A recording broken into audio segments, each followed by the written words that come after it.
आणि आज त्या यांच्या भाषेत मुंडे असं म्हणतायत की अंजलीताई माझ्यावर मीडिया ट्रायल करतायत असं त्यांचं म्हणणं आहे. आणि अंजली दमनिया यांना शेतीतलं काय कळतं? खरंच गंमत वाटते मला धनंजय मुंडे यांची. त्यांना बहुतेक दहशतवादामधलं जास्त कळत असेल, शेतीतलं कळत नसावं. हे घाईघाईत का घेतलं गेलं हा माझा जो प्रश्न होता, तो म्हणाले हे मार्च मध्ये घेतलं की त्याच्यानंतर टेंडरिंग होऊन अमुक तमुक झालं असतं.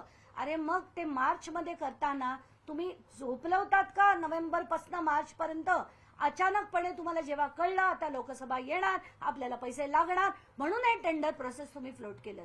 आणि मीडिया ट्रायल तुमची मीडिया घेत असेल तर त्यांना विचारा तो प्रश्न, मला विचारू नका.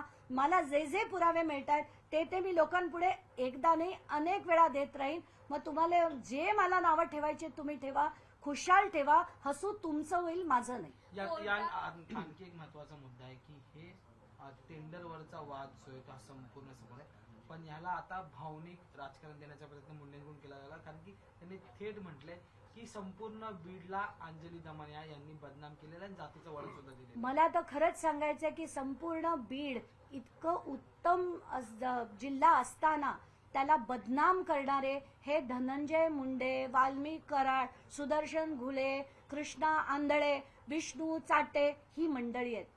ही आणि यांच्या दहशतवादाने बीड आज इतकं बदनाम झालंय. माझ्यामुळे नाही, मी बीडला आधी लढले होते, ते सुनील केंद्रेकर यांच्या बदलीच्या वेळेस लढले होते, ऊसतोड कामगारांसाठी लढले होते, ऊसतोड जे ऊस वाहतूक संघटनेसाठी लढले होते. आणि जे जे आम्ही केलं होतं ते 2013-14 पर्यंत केलं होतं. त्याच्यानंतर जेव्हा जेव्हा बीडला अशा ज्या घटना घडल्या तेव्हा तेव्हा आम्ही विषय लावून धरले होते. बदनाम करणारी माणसं आणि खरे बदनामिया हे धनंजय मुंडे आहेत, वाल्मिक कराड आहेत, सुदर्शन घुले आहेत, आम्ही नाही. आणि तुम्हाला जी टोपण नावं द्यायची आणि काहीतरी ड्रामा करून एखादं नाव शोधायचं असेल ना, हे ड्रामेबाजी आता बंद करा. आणि काम केलं असतात ना तर चांगले कृषी मंत्री झाला असतात, पण तुम्हाला ते करायचंच नव्हतं. प्रत्येक देशातनं पैसे खायचे होते. यासमोर तुम्ही एसआयटीची मागणी करताय, पण मुख्यमंत्री किंवा त्या व्यतिरिक्त अजून कोणाला याबाबतची एसआयटीची मागणी अधिकृतरित्या करणार आहात का? कारण आतापर्यंत जरी तुम्ही एवढे आरोप केले किंवा या संदर्भाचे पुरावे ठेवले तरी अजून कारवाई होताना दिसत नाहीये. आता मात्र कारवाई होईल आणि ही त्यांना करावी लागेल.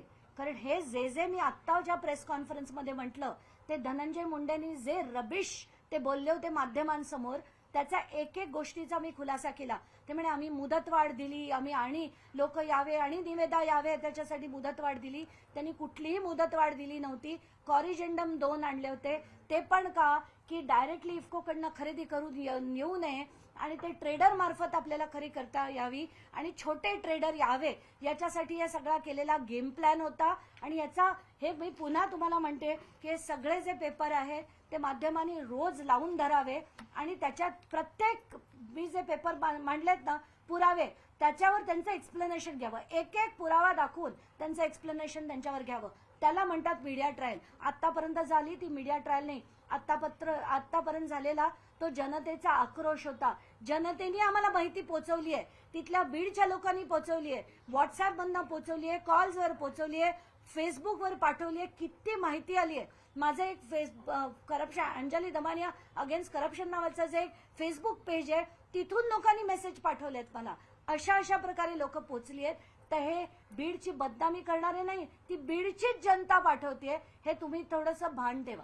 मॅडम, अंजली दमानिया जे प्रकरण सांगतात त्यावरून ठेकेदार कोर्टात गेलेत आणि कोर्टानं त्यांना फटकारलंय असं देखील मुंडेंचं म्हणणं आहे. कोर्टाने त्यांना फटकारलं असेल तर ते फटकारू दे, ज्यांना कोणाला जे करायचंय ते करू दे. माझ्याकडे जी माहिती आली आहे ती खरी आहे का खोटी आहे याच्यावर तुम्ही बोला. तुम्ही जे केलेला स्कॅम आहे हा पूर्ण मोठा 341 कोटीचा स्कॅम आहे. 341 पूर्ण तुम्ही निवेदा काढली, ते तुमचं वित्त विभाग म्हणत होतं, त्याचा GR म्हणतोय की तुम्ही काढता कामा नये आणि तरी तुम्ही काढताय. आणि तेच वित्तमंत्री 16 तारखेला तुम्ही ऑर्डर काढताय, 16 तारखेला वित्तचे मंत्री सही करतायत, मुख्यमंत्र्यांची सही घेतायत. ज्या लोकांना अधिकार नाही अशी लोक जर त्याच्यावर सही करत असतील धन्य आहे. आणि मला असं म्हणायचंय की महाराष्ट्र आणि हा देश, भारत देश इतका प्रगती करतोय, दॅट इज डिस्पाइट भ्रष्टाचार आणि despite politicians like Dhananjay Munde.